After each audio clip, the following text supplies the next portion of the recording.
Film dibuka dengan berfokus pada seorang wanita bernama Ju-yeon yang sedang berada di dalam mobilnya yang tampak terperosok. Ia pun menelpon sang suami untuk memberitahukan tentang keadaan mobilnya. Suaminya yang bernama Kim itu pun menyuruhnya menunggu di dalam mobil hingga mobil derek tiba. Lalu datanglah seorang pria bernama Kyung-chul yang menawarkan bantuan padanya. Tapi atas saran dari suaminya, Ju-yeon pun menolak tawaran Kyung-chul dan memilih tetap tinggal di mobil. Kyung-chul pun meninggalkannya. Tapi tiba-tiba, Kyung-chul langsung memecahkan jendela mobilnya serta memukul kepala Ju-yeon hingga pingsan. Lalu Kyung-chul menyeret badan wanita itu ke dalam mobilnya dan membawanya ke sebuah gudang. Dengan keadaan yang sudah sekarat, Ju-yeon pun memohon agar dibebaskan karena ternyata ia sedang mengandung. Tapi psikopat gendeng ini gak mau tahu. Kyung-chul tanpa ampun langsung menghabisi Ju-yeon dan memotong-motong badannya. Cincin kawin wanita itu pun terjatuh ke dalam saluran pembuangan. Esoknya terlihat seorang anak gembul yang sedang bermain di lapangan. Lalu ia menemukan sebuah kantong kresek hitam berisi telinga manusia. Penemuan itu pun membuat para polisi menjadi gempar dan langsung menyelidiki kasus itu. Saat malam hari, mereka pun berhasil menemukan kepala Ju-yeon. Saat Kim datang, seorang petugas yang membawa kepala Ju-yeon tersandung hingga menyebabkan kepalanya menggelinding dan berhenti tepat di depan Kim. Pria itu pun langsung mengenali wajah istrinya itu. Nggak kebayang ya gimana perasaannya. Kepergian sang istri meninggalkan duka yang sangat mendalam bagi Kim. Ia pun bertekad akan membalaskan dendamnya pada si pelaku. Lalu, ia pun meminta izin cuti pada atasannya selama 2 minggu. Kim sendiri merupakan agen yang bekerja di sebuah badan intelijen, sehingga akan mudah baginya untuk menangkap si pelaku. Kemudian, ia mengumpulkan dokumen berisi identitas para penjahat yang hingga kini masih menjadi buronan. Saat malam hari, Kim pun mulai menjalankan aksinya. Ia mendatangi rumah pria pertama yang ia curigai. Dan saat membuka pintunya, rupanya si pria sedang melakukan senam 5 jari sambil menonton video serabi lempit. Kim langsung menyekapnya dan menunjukkan foto mobil istrinya sambil bertanya, "Apakah kau mengenali mobil ini?" Tapi pria itu terus menggeleng. Akhirnya Kim pun memukul rudal pria itu sampai hancur. Begitu juga dengan masa depannya yang ikut hancur. Jadi ikutan ngilu deh. Setelahnya Kim pun membawa pria itu ke rumah sakit. Kemudian Kim melanjutkan pencariannya. Ketika sedang mengendarai mobilnya, Kim menabrakkan mobilnya itu ke sebuah motor yang ada di hadapannya. Dan setelah memastikan kalau pria bermotor itu adalah buronan yang dicarinya, ia pun memukulnya. Kim menanyai pria itu dengan pertanyaan yang sama dengan yang ia tanyakan ke si pria tukang colai. Tapi pria itu nggak mengetahuinya. Sesampainya di rumah, Kim memperhatikan foto buronan yang ternyata adalah Kyung-chul. Tampaknya kali ini ia sudah semakin dekat dengan pembunuh istrinya. Sementara itu, si psikopat gendeng kembali berulah dan kali ini targetnya adalah seorang wanita yang sedang menunggu bus. Kyung-chul menawarkannya tumpangan dan dengan malu-malu wanita itu pun menerima tawarannya. Dalam perjalanan, Kyung-chul melancarkan aksinya. Ia memukul wanita itu, lalu membawanya ke gudang untuk dipotong-potong. Di lain sisi, Kim akhirnya berhasil menemukan alamat rumah orang tua Kyung-chul.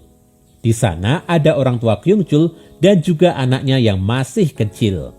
Kim pun mencoba mengajak berbicara ibunya Kyung-chul untuk mencari informasi tentang pria itu. Wanita tua itu pun mengatakan kalau Kyung-chul adalah pria yang gak bertanggung jawab. Kyung-chul telah menelantarkan anaknya dan membuat sang anak membencinya. Berbekal informasi dari keluarganya, Kim pun menuju ke rumah Kyung-chul. Di sana, Kim menemukan banyak barang milik wanita, seperti tas KW, cancut warna-warni yang lucu-lucu, dan sepatu. Kecurigaan Kim pada Kyung-chul pun menjadi semakin kuat. Kim lantas pergi ke belakang rumah dan masuk ke sebuah gudang yang digunakan Kyung-chul untuk memutilasi korbannya. Di sana, Kim menemukan cincin milik istrinya yang terjatuh di saluran pembuangan. Esoknya, seperti biasa, Kyung-chul melakukan pekerjaannya sebagai seorang supir bus. Dan tanpa ia sadari, Kim telah menempelkan alat pelacak di bus yang ia kendarai. Di lain sisi, Kyung Chul kembali menculik seorang gadis SMA. Lalu ia membawa gadis itu ke sebuah ladang. Di sana, ia pun mulai memuaskan rudalnya dengan bercocok tanam dengan gadis itu. Dan ketika Kyung Chul memasuki sebuah rumah kaca, tiba-tiba ia dikagetkan dengan kedatangan Kim.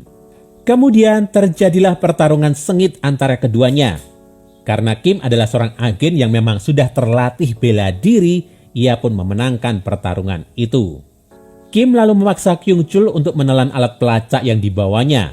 Sementara ia akan menyelamatkan gadis SMA itu dan mengantarnya pulang. Di sisi lain, Kyung Chul menemukan sebuah amplop yang ditinggalkan Kim di atas perutnya. Amplop itu ternyata berisi sejumlah uang. Kyung Chul lantas mengatai Kim sebagai seorang psikopat. Kaca mana nih kaca? Lalu Kyung Chul pun berjalan menjauh dari sana. Nggak lama kemudian sebuah taksi melintas dan memberinya tumpangan. Ternyata di dalam ada seorang pria yang membawa pisau. Pria itu rupanya adalah teman si supir taksi. Ia pun langsung menyerang Kyung Chul. Tapi mereka salah sasaran karena ternyata Kyung Chul lebih kuat dari mereka. Kyung Chul pun berhasil menghabisi keduanya. Sementara itu, Kim yang masih memantau Kyung Chul pun akhirnya menemukan fakta kalau psikopat itu telah menghabisi 2 orang pria semalam. Sementara itu, Kyung Chul terlihat sedang memeriksakan tangannya yang kemarin sempat terluka. Di rumah sakit itu, ia melihat seorang suster cantik dan seketika langsung tertarik padanya. Ketika suster itu masuk ke sebuah ruangan penyimpanan, ia langsung terkejut melihat Kyung Chul yang sudah menunggunya di sana.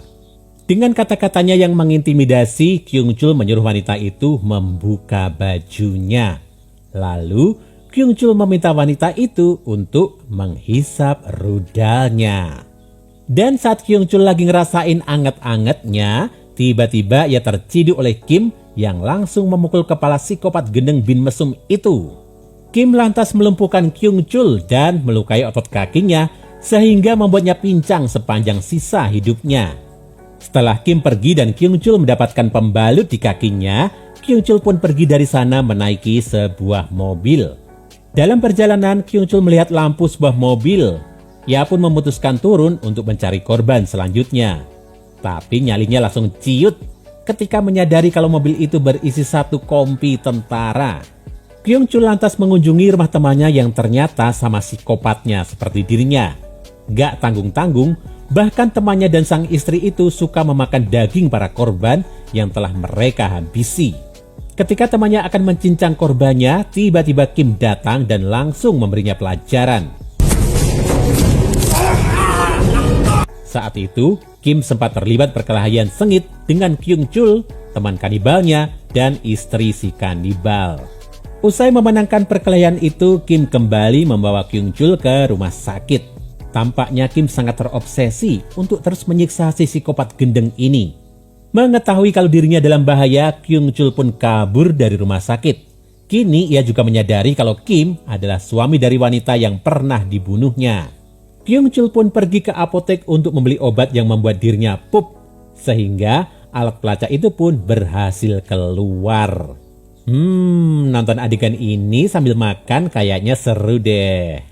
Akhirnya Kyung Chul pun berniat balas dendam dengan mendatangi rumah orang tua Juyeon yang alamatnya telah ia simpan saat menghabisinya. Di sana ia menghabisi ayah mertua Kim dan saudara iparnya. Setelahnya, Kyung Chul menaiki mobil dan memberhentikannya di tengah jalan. Saat itu ia sudah berniat menyerahkan diri pada polisi. Tapi sebelum itu, ia menyempatkan diri untuk menyumpahi Kim yang gak bisa mengalahkannya. Kim yang kesal pun menyeret Kyung Chul ke dalam mobilnya dan membawanya ke gudang milik Kyung Chul.